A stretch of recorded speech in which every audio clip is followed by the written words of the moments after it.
The Countless Faces of God in the Light of Incomprehensibility and Apophatic Theology. You might be saying, countless faces of God? Isn't this contradicting what you just said in the last two videos, Al? Come on now. First of all, my name is Al Person. You can contact me at my email address, which is pastor@mascot.church, in the comments below if you like. By interacting with this video, YouTube might send it on to somebody else, like, share, subscribe, and so on. Not sure just yet what I'm going to do with the channel, but we'll let you know as soon as we do know. So this interesting question here. Why would I talk about the countless faces of God? Now, in the comments below, there's a link to a YouTube short where a man talks about Hindu theology and how Hinduism approaches the universe. And he makes some very interesting claims that help us and will really help us to understand the God of the Bible in contrast. First of all, he says that everything that effectively Hinduism has one God, Brahman, and everything you see is Brahman. Everything you see is Brahman. And he implies in the video, kindly watch it, he implies in the video that the universe is Brahman. What cannot be seen is Brahman. What is future, what is past is Brahman.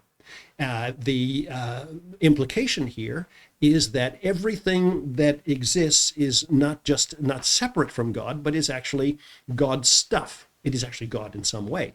My glasses, for example, would be made up of God, if you will, just being very careful with our choice of language here. Now, this is not consistent with the biblical picture, which states and teaches that God is immutable, that he does not change, he does not vary. Season by season, he's the same. This is a quality of God. It is also not consistent with the biblical picture that teaches that God is outside of the created order. So the universe made by God, no problem. But the universe that is God, big problem. Now, there are two kind of, philosophies, heresies, whatever. One is called pantheism. The other is panentheism. I'm going to have to do a video just contrasting those two. But this would be a pantheistic position that the gentleman is talking about, the Hindu position. Then he goes on and he makes an interesting point. He says that you cannot worship something without a face.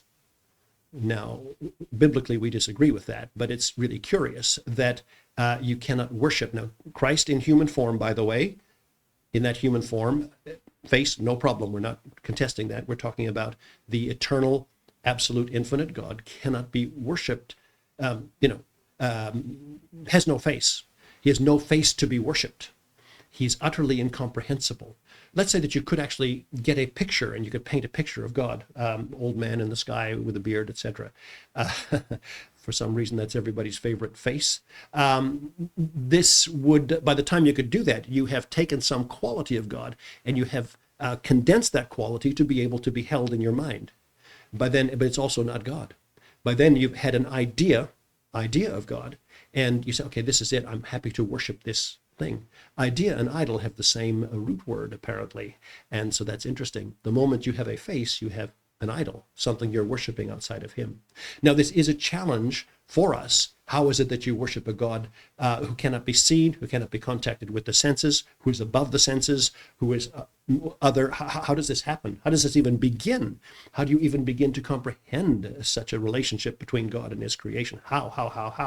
Well, the Bible tells us, and we've talked about this in the last two videos, the Bible tells us that this is accomplished by a thing called revelation, that there are two types of revelation. One is natural revelation, but the other is special revelation.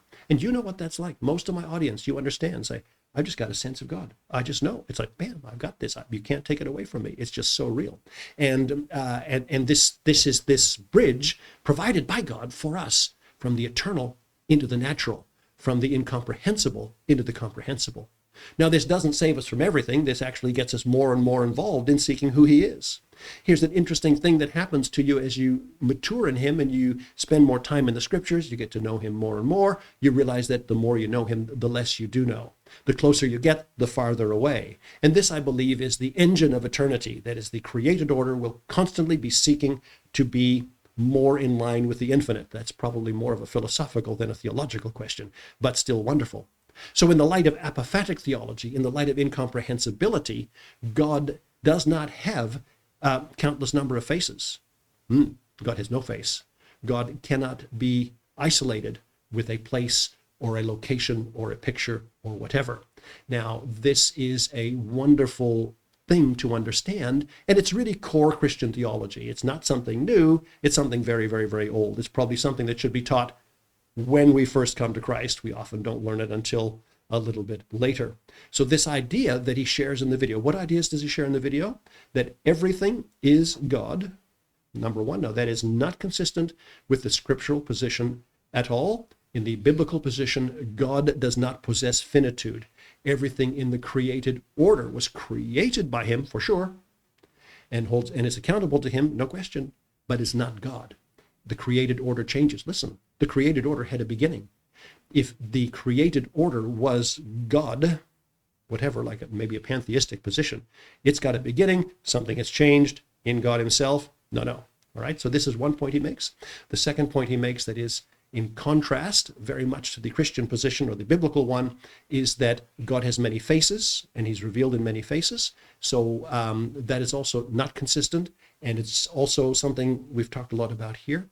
And then a final question that I have to ask is, are these faces of God consistent with each other? Do they ever contradict? Do they teach different things in that mindset? I don't know. I have to probably study it a little bit more. Nevertheless, his video was insightful, and his video helps us to, which I've included below, helps us to see the contrast between the invisible, the ineffable God, the undescribable God, and how the world might perceive him to be. So there you go. This has been a little talk on the countless faces of God in the light of incomprehensibility and apophatic theology. Apophatic theology, what is that? Speaking about what God is not.